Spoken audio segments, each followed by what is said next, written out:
Hey dears, welcome back to another video. আজি মই তোমালোকৰ কাৰণে লৈ আহিছো সমাজ বিজ্ঞানৰ তৃতীয় খণ্ড यानी ৰাজনীতি আৰু অৰ্থনীতি বিজ্ঞান। ইয়াৰ পৰা মই বাছনি কৰি 20টা 25টা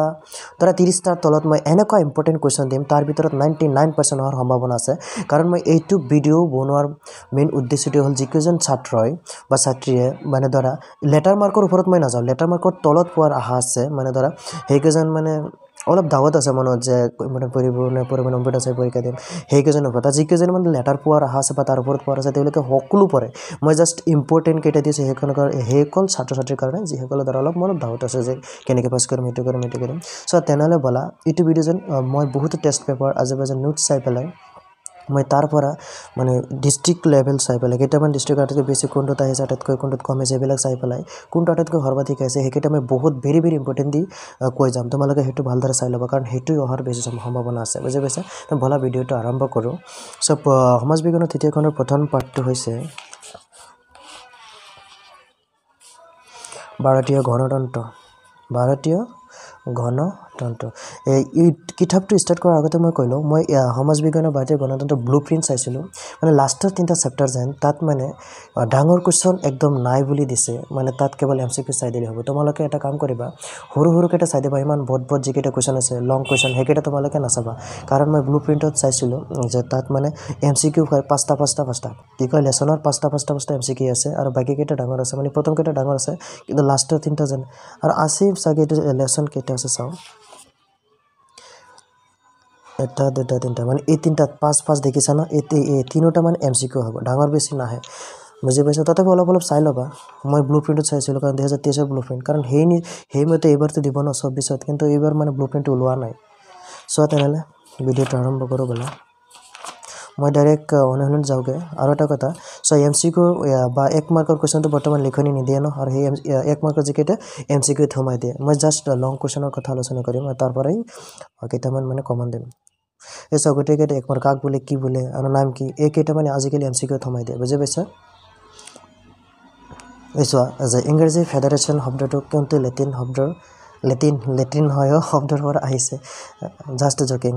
চোৱা 4টা অপশ্যন দি দিব তাৰ পৰা এটাতো হ'বই নহয় তোমালোকে এবাৰ চালেতো মনত পৰি যাব ন এতিয়া আহা যে সমূহ প্ৰশ্নৰ উত্তৰত সমূহ প্ৰশ্নটো এইবিলাক 1 মাৰ্ক কৰি দেখোন এই ডাইৰেক্ট দীঘলত আহি যোৱা দীঘল উত্তৰৰ প্ৰশ্ন ভাৰতবৰ্ষৰ সংবিধানৰ প্ৰস্তাৱনাত সংবিধান আদৰ্শ কেনেদৰে প্ৰকাশ পাইছে আলোচনা কৰা ইম্পৰ্টেণ্ট নহয় সাৰ্বভৌম সমাজবাদী ধৰ্ম নিৰপেক্ষ গণতান্ত্ৰিক আৰু গণৰাজ্য বুলিলে কি বুজা মই কৈছোঁ আজি মানে কেইটামান এমচিকিউ দিছে তথাপিও মানে কেইটামান ডাউট থাকে ন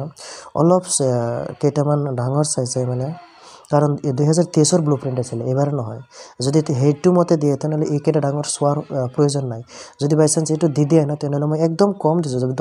চাবা 20টা তলত দিম নেহেৰু দেশ সম্পৰ্কিত প্ৰস্তাৱ কেইটা এইটো বহুত ইম্পৰ্টেণ্ট আছে এইবাৰ ভেৰি ইম্পৰ্টেণ্ট ভাৰতবৰ্ষৰ যুক্তৰাষ্ট্ৰীয় ব্যৱস্থাৰ এইটো অলপ ইম্পৰ্টেণ্ট আছে এই দুটাই অলপ চাবা বেছি পিছৰ চেপ্টাৰত আহি যোৱা আন্তৰ্জাতিক সংস্থা ৰাষ্ট্ৰসংঘ আৰু অন্যান্য সো এইটো চেপ্টাৰত 1 মিনিট এইটো চেপ্টাৰত মই আৰু এটা দি আছোঁ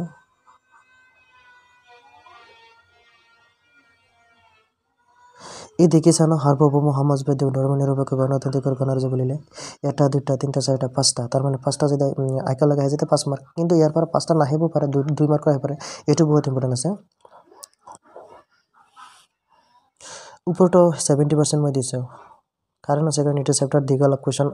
আহিবই সেইটো ব্লুপ্ৰিণ্টত মানে এইটো চেপ্টাৰ দিয়া নাই যে 1 মাৰ্কৰ এমচিকিউ কেইটা আহিব পিছৰে যে এইকেইটা চেপ্টাৰৰ পৰা 1 মাৰ্কৰ কেইটা আহিব মানে এমচিকিউ কেইটা আহিব চোৱা এইটোৰ পৰা সম্ভাৱনা মানে ডাঙৰ কুৱেশ্যনৰ কেইটামান দি আছোঁ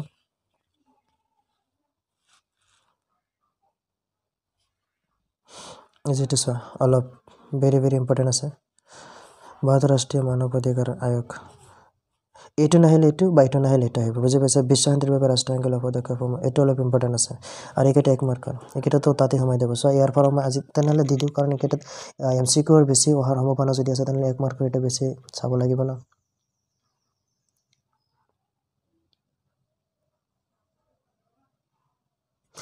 এজেন্সিৰ নাম আহিব পাৰে এমচিকিউত এটা 4টা দিব তাৰপৰা এটা শুদ্ধ দি পেলাই সেইটোতে ডবল দিব পাৰে কাৰণ দুটাৰ কথা কৈছে না এটাত শুদ্ধ দিব না ৰাষ্ট্ৰাংগৰ অংক কেইটাৰ নাম অংক কেইটা দিব নাম যদি আহে যায় 4 বটাৰ পৰা এটা দি দিব আৰু অংক কেইটা আহিলে সেইটো এমচিকিউত দি দিব পাৰে আৰু এইটো ইম্পৰ্টেন্ট আছে ওপৰৰ 4টা বহুত ইম্পৰ্টেন্ট হয় ৰাষ্ট্ৰাংগটো উদ্দেশ্য উল্লেখ কৰা দেখুন নালাগে ৰাষ্ট্ৰাংগ কি গঠন কৰাইছিল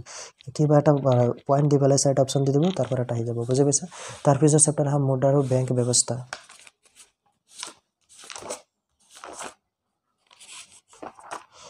সো ইয়াত এটা বস্তু দিছে যে প্ৰকৃত মুদ্ৰাৰ কেইবা প্ৰকাৰ হ'ব পাৰে গোটেইকেইটা অপচন দি দিব টোটেল 15টা সো এনেকৈ দিব 11 12 13 14 15 এনেকৈ 4টা মান অপচন দিব দি পেলাই কোনটো সেইটো লিখিব লাগিব না সো ডাইৰেক্ট অনুশীলনীত আহি যোৱা এই দেখিছা বিনিময় প্ৰথা কি মুদ্ৰা কি এইবিলাক এমচিকিউত মানে শৰ্টকাট সোমাই দি দিবা এইকেইটা সহজ প্ৰশ্ন উত্তৰ ডাঙৰ কেইটা সব বিনিময় প্ৰথা 4টা অসুবিধা এইটো ইম্পৰ্টেন্ট আছে মুদ্ৰা যিকোনো 4টা বৈশিষ্ট্য এইটো ইম্পৰ্টেন্ট আছে মুদ্ৰা প্ৰদান এইটো নালাগে চেক একাউণ্ট মুদ্ৰা না এইটো ইম্পৰ্টেন্ট আছে মুদ্ৰা সৃষ্টি কৰিব পৰা 4টা প্ৰদান এইটো ইম্পৰ্টেন্ট আছে এইটো ইম্পৰ্টেন্ট আছে এইটো ইম্পৰ্টেন্ট আছে মানে প্ৰদান কৰা যেটা আছে না এই ৰাষ্ট্ৰীয় বেংকটো সব কৃষি আৰু কৃষিৰ ওপৰত মানে এটা কোৱেশ্চন আহিব তাৰ পিছত অৰ্থনৈতিক উন্নয়নত আহি যোৱা ব্যাখ্যা কৰাৰ মাজত ইয়াত চাবা ব্যক্তিগতকৰণ গোলকীকৰণ এই দুটা বহুত ইম্পৰ্টেন্ট হয় আৰু যিহেতু চেপ্টাৰ নাম যেটো অৰ্থনৈতিক অৰ্থৰ ওপৰত তেনে অৰ্থনৈতিক উন্নয়নৰ অনেক ইম্পৰ্টেন্ট আছে এইটো চাবা এইটো চাবা এইটো চাবা আৰু এটা চাবা এটা নালাগে ভাৰতবৰ্ষৰ অৰ্থনৈতিক সংস্থাপন এইটো বহুত ইম্পৰ্টেন্ট এইটো বহুত ইম্পৰ্টেন্ট এইটো ইম্পৰ্টেন্ট এইটো নালাগে আমাৰ অধিকাৰ আৰু আমাৰ দায়িত্ব এইটো দেখোন নাই ফিনিশড নাই কৰবাৰ কমান্ড সো বেলেগ এটা কিতাপ পঢ়বা যদি তোমালোকৰ লাগে কমেন্ট কৰি জনাবা বেলেগ এটা কিতাপ আনি পেলাই তোমালোকক কমেন্ট দিম তেনে আজিলৈ এইখিনি থ্যাংক ইউ